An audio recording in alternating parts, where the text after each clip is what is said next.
চতুর্থ শ্রেণীর প্রিয় শিক্ষার্থীবৃন্দ, এমসি স্কুলের পক্ষ থেকে তোমাদের জন্য রইল অনেক অনেক ভালোবাসা। এখানে তোমরা দেখতে পাচ্ছ তোমাদের অর্ধবার্ষিক পরীক্ষার ইংরেজি বিষয়ের প্রশ্ন অলরেডি হয়ে গেছে। সেই পরীক্ষার প্রশ্ন আমি শেয়ার করলাম যাতে এখান থেকে তোমরা একটা ভালো প্রিপারেশন নিতে পারো এবং তোমাদের পরীক্ষার প্রশ্ন কীরকম হবে সে বিষয়ে একটি ধারণা তোমরা পেতে পারো। এখানে দেখো তোমাদের পাঠ্য বই থেকে একটি প্যাসেজ দেওয়া থাকবে এবং পাঠ্য বইয়ের প্যাসেজ থেকে 1, 2 এবং 3 নং প্রশ্নের উত্তর লিখতে হবে। এরপর দেখো আরও একটি প্যাসেজ তোমাদের দেওয়া থাকবে, সেখান থেকে 4 এবং 5 নং প্রশ্নের উত্তর দিতে হবে। তবে প্রতিটি উপজেলার প্রশ্ন কিন্তু আলাদা আলাদা প্রশ্নপত্র হবে, অর্থাৎ পরীক্ষা আলাদা আলাদা প্রশ্নপত্রে অনুষ্ঠিত হবে। তবে এখানে যে কোশ্চেনটি দেখতে পাচ্ছ বা আজকে যে 2টি বা 3টি কোশ্চেন নিয়ে কথা বলবো, সেই 2টি 3টি কোশ্চেন কিন্তু অলরেডি স্কুলে হয়ে গেছে, সেহেতু তোমাদের এগুলো খুব ইম্পর্ট্যান্ট। এগুলো তোমাদের অর্ধবার্ষিক এবং দ্বিতীয় প্রান্তিক মূল্যায়ন পরীক্ষা যেগুলোর স্কুলে আছে সবগুলোর জন্য ইম্পর্ট্যান্ট। তোমরা দেখতে পাচ্ছ যে তোমাদের প্রশ্নের প্যাটার্ন বা ধরন কী রকম হবে।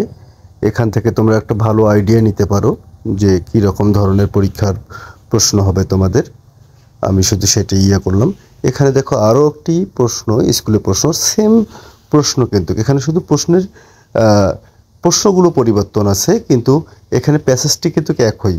অর্থাৎ এখানে তোমাদের যে প্যাসেজটি তোমরা দেখতে পাচ্ছ এই প্যাসেজটি কিন্তু খুব গুরুত্বপূর্ণ, তো অর্থাৎ তোমাদের পরীক্ষায় আসার মতো একটি প্যাসেজ।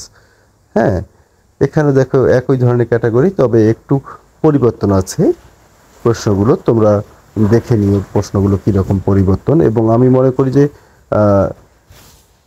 তোমরা যদি এই কোশ্চেনগুলো প্রিপারেশন নাও তোমাদের পরীক্ষা খুব ভালো হবে।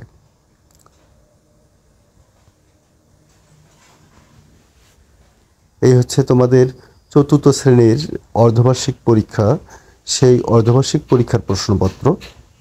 তোমাদের স্কুলে যদি এখনও পরীক্ষা না হয়ে থাকে তাহলে তোমরা এই ভিডিওটি দেখলে এখান থেকে একটা ভালো ধারণা পাবে, এবং এই প্রশ্নগুলো তোমরা প্র্যাকটিস করলে এখান থেকে কমনও পেয়ে যাবা। তোমরা এখানে আরও একটি প্রশ্ন দেখতে পাচ্ছ, এটাও একটি স্কুলের প্রশ্ন। আমি মনে করি এই 3টি প্রশ্ন যদি তোমরা কম্পেয়ার করে পড়ো তাহলে এখান থেকে তোমরা 100% কমন পাবা। তাহলে তোমরা দেখতে পাচ্ছ প্রশ্নটি, প্রশ্ন কীরকম ধরন হবে এবং প্রশ্নগুলো কীরকম হয় সেই বিষয়ে তোমরা এখান থেকে একটি সুস্পষ্ট ধারণা নিয়ে তাহলে এইভাবে প্রিপারেশন নিলে তোমাদের পরীক্ষা ভালো হবে। তোমাদের পরীক্ষা ভালো হোক, তোমাদের পরবর্তী জীবন সুন্দর হোক, এবং তোমরা মনোযোগ দিয়ে পড়াশোনা করো, এই কামনা করে আজকের ভিডিওটি আমি এখানেই শেষ করব। সবাইকে অসংখ্য অসংখ্য ধন্যবাদ।